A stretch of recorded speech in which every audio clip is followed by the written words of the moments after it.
Chicken పకోడీకి కావాల్సిన పదార్థాలు ముందుగా చికెన్ తీసుకొని బాగా క్లీన్ చేసుకోవాలి.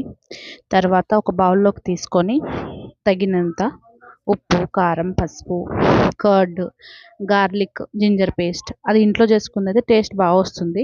చాట్ మసాలా, గరం మసాలా, ఎగ్స్ ఒక 4 వేసుకోవాలి. ఎందుకంటే మనం వేసిన మసాలాలన్నీ ముక్కకు బాగా పట్టి ముక్కకి క్రిస్పీ టేస్ట్ వస్తుంది.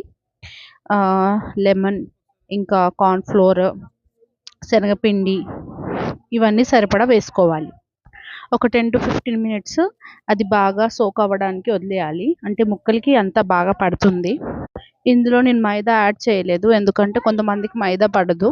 సో కార్న్ ఫ్లోర్, శనగపిండి మాత్రమే యాడ్ చేస్తాను. ఎందుకంటే ముక్కలకి మంచి టేస్ట్ వస్తుంది కాబట్టి.